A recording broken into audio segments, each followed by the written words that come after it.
Salut les amis, pleine lune du 15 novembre dans l'axe Taureau-Scorpion.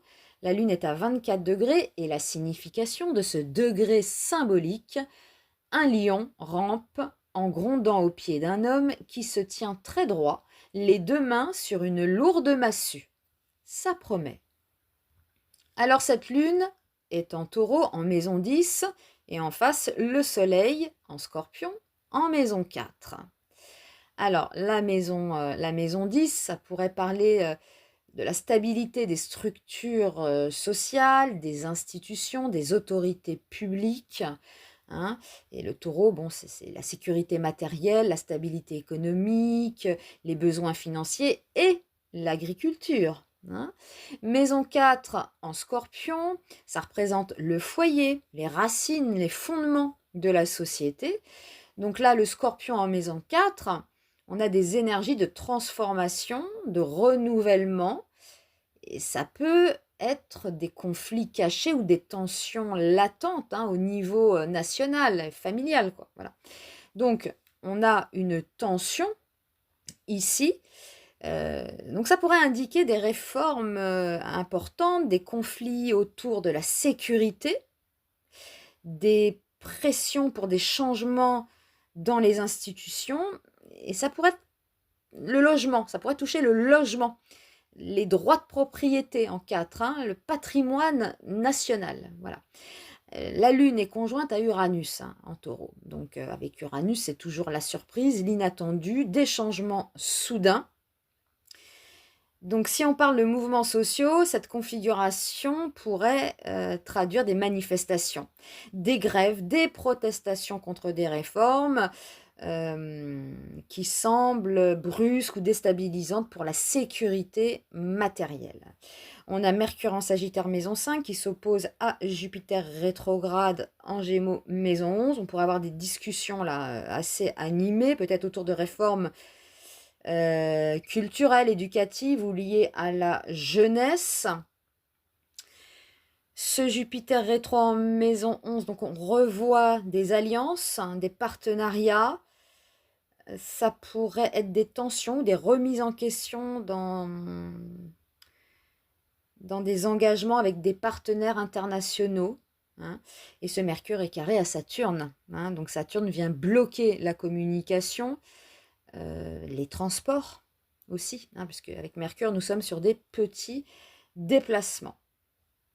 Nous avons toujours ce carré entre Jupiter et Saturne, donc Jupiter est en maison 11 et Saturne pour cette pleine lune en poisson est en maison 8. Donc on a un conflit, évidemment, entre l'expansion Jupiter et les restrictions Saturne.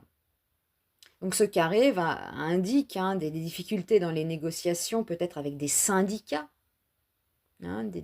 voilà, et ce qui amène à des blocages, de la résistance.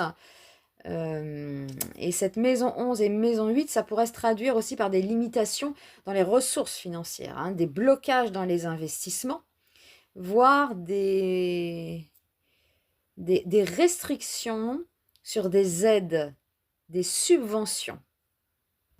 Alors ce qui est intéressant aussi, c'est ce Mars qui est passé en Lion, qui est beaucoup plus fort qu'un Mars en Cancer. Il est en maison 12 pour cette pleine lune et s'oppose toujours à ce Pluton à la fin du Capricorne, qui lui est en maison 6. Alors, ce Pluton-là en maison 6, ça va toucher le travail, la vie quotidienne. Donc il pourrait y avoir des tensions dans le monde du travail, donc avec des risques de grève, de revendications, de mouvements sociaux. Et ce Mars en 12, on pourrait avoir des mouvements sous-jacents, parce que les énergies de la maison 12, ça peut aussi indiquer des mouvements sociaux et souterrains, des mobilisations, des actions qui se préparent en coulisses et qui pourraient se traduire par des actions soudaines. On a Vénus qui est en Capricorne maison 5 en carré à Neptune en Poisson maison 8. Donc là, on a un aspect d'illusion, d'incertitude, donc dans les finances publiques, les taxes. Ça peut indiquer des coupes dans les subventions, peut-être pour des projets créatifs, des aides artistiques, des programmes de loisirs, peut-être pour les jeunes, voilà. Donc le carré, la Neptune, Vénus, vous voyez, des illusions, des désaccords, des malentendus. Voilà, donc écoutez, cette pleine lune en taureau, quand même, nous indique une période de grande tension, d'action.